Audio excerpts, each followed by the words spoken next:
Hello, Presbyterians. Welcome to this week's SoMAcast. We're doing video SoMAcast now. You can see our faces. Yay! With me, as usual, is our Director of Operations, James Gale. Say hello, James. Hello, James. There we go. And our special guest for the day. Right, it's like, hello, Gracie. Our special guest for the day is MaryAnn McKibben, who is going to be our keynote speaker in just almost a month's time at our annual OASIS event. Hi, MaryAnn. It's good to be here. Yeah, we're so glad you've taken the time to chat with us for a little bit. I know folks would be really excited to get to know a little bit about who you are in advance of this event. I pushed for you real hard to be the keynote speaker this year, so I've got a vested interest in people liking you. So no pressure. Yes, I will channel my Sally Field. You like me, you like me. We should bring an Oscar to it. Yes. Totally. So, tell the good kids at home, our tens of listeners, who you are. Who is MaryAnn McKibben? Well, first and foremost, I am a former seminary classmate of James Gale. That's right. And it's very nice of you to admit that. Yes, I do. I claim that. I do. I am a pastor living in Washington, D.C. area. I've been here about 10 years.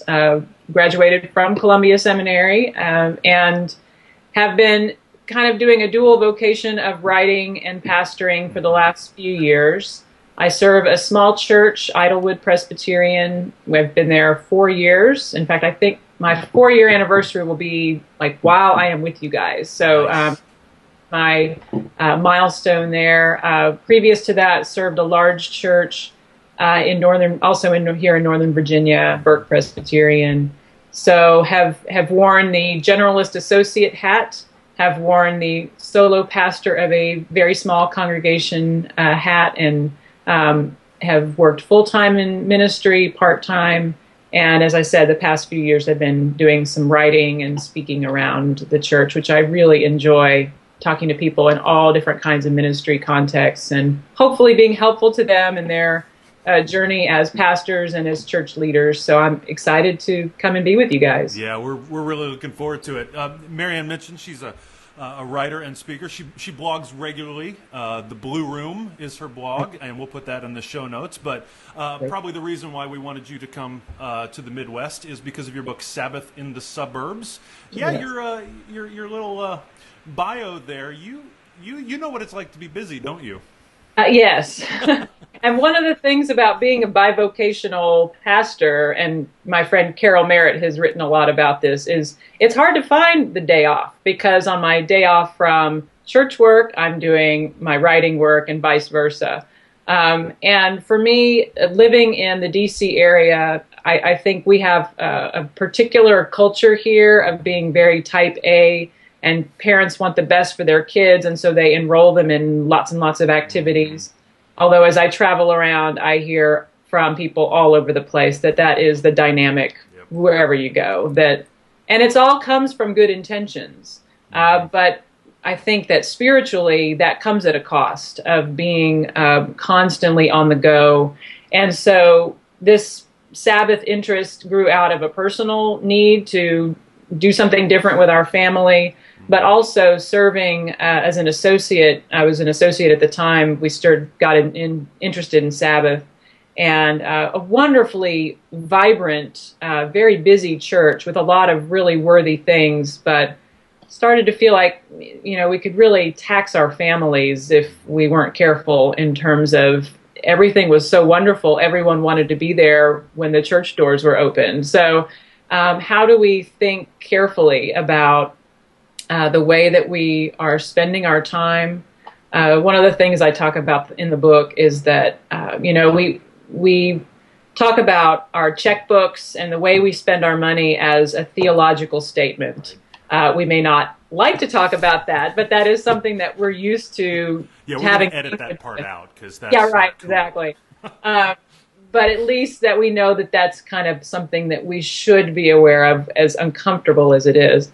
And what I want to talk about is the fact that our calendars are also those theological documents, and And not just thinking about families, and when I use that term, I'm talking about people who are single, people who are married without children, who are partnered, people who are, who have kids, whose kids are grown. I mean, whatever your configuration, I think we all, well, not everyone, but I think most of us have that challenge of finding time where we can just set aside our work, whatever that work is.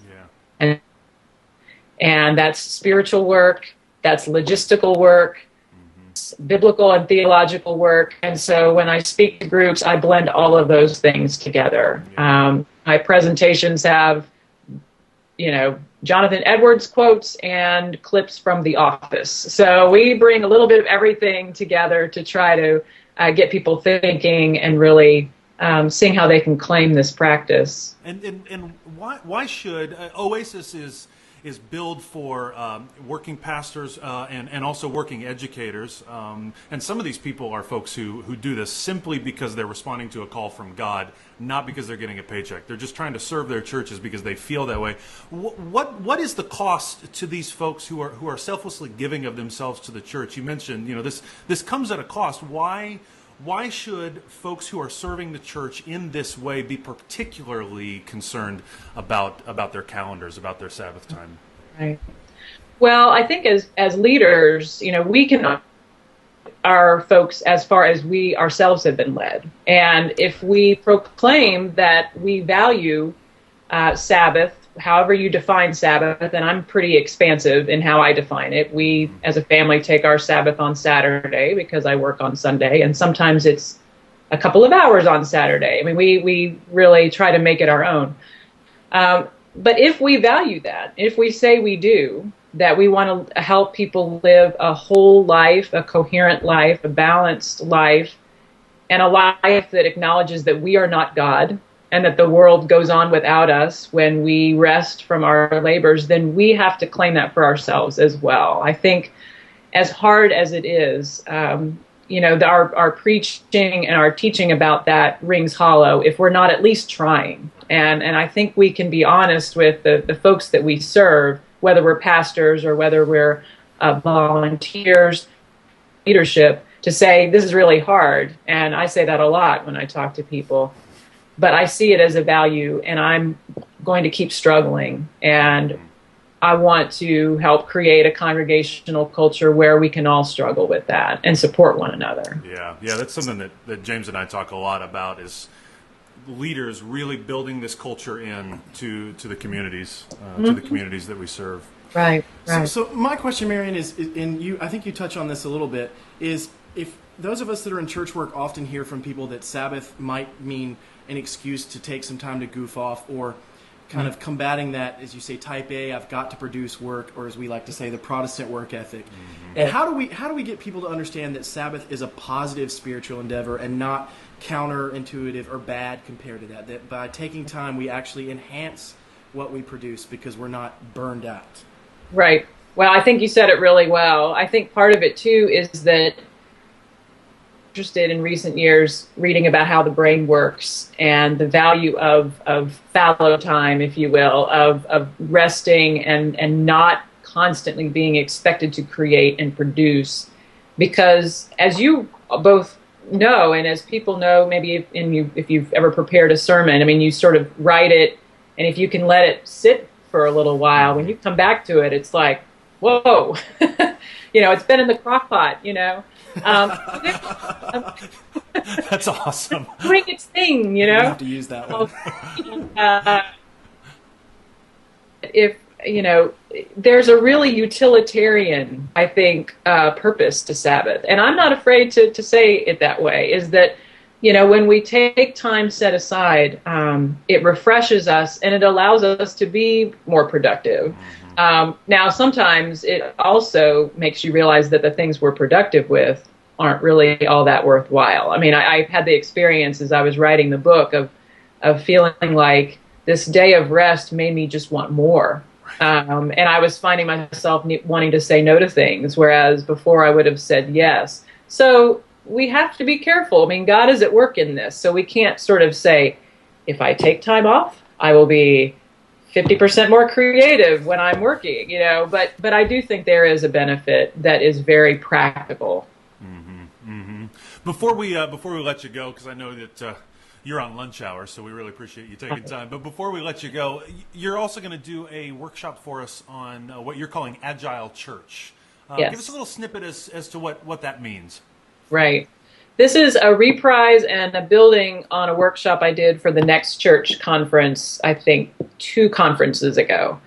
And this came out of our church's realization that we had a way too top-heavy of a structure, and we have 85 members in our church. And when I arrived, they handed me the organizational chart, and there were 11 committees on paper. And I said, how many of these committees are actually functioning? And they said, well... How Presbyterian. Very, yes. So, and at the same time, my husband, who works in software product management, had taken a new job, and he was telling me about Agile product management, and some of the principles that companies use to allow themselves to create and have very short cycles of production. Because the thing about us, Presbyterians, we spend months and months studying something, we create a great organizational chart, and then after all that work, we realize that it didn't do what it was meant to do. So what I am proposing and what I want to help the people in the workshop do is, how can we shorten that cycle? How can we get started with, however your structure is organized, pare that down to the minimum structure that you need to do what you need to do as a congregation. And then as you try it and iterate with it, you'll see, whoa, that didn't work. And that failure is information that you can then use to, find a new way. So I'll share some different structures that churches have used to organize themselves. Really, my goal is to introduce some of the principles of Agile and to help congregations see how they could use that to be more flexible, to be more creative in how we do ministry. That sounds fantastic. Yeah, a few years ago I read The Lean Startup by Eric Ries, and what you're saying sounds a lot like what he's talking about. Yep, I read that as well as I was preparing for the workshop, and I need to go back to that one because it was a really good. I think that's where a lot of our churches are, is that kind of lean, needing to be flexible and entrepreneurial. Yeah. In our area, we get people coming in and out a lot because folks move in either to work for the government or the military, and they move out again. And can't wait to kind of get it all in place just the way we want it. We need to be able to work with what we have and do that quickly and learn from it and let those mistakes be information that guide us. Yeah. Well, Marianne, we told you 5 to 7 minutes. You've given us 15, so we're going to let you go. I have to edit me, which I don't envy you. Or just heavens no. Heavens no. No, the raw footage is the best. Yeah, the raw footage is the best. Maybe we should charge for the raw footage, or charge you for us to keep the raw footage out of right now. Well, OASIS, October 2020 through 22, is that right? That here in Kansas City at the Airport Hilton. MaryAnn McKibben Dana, our keynote speaker. Really excited to have you with us, and thanks for taking some time with us today. Me too. See you next month. All righty. Yes, thank you. Bye-bye. Take care.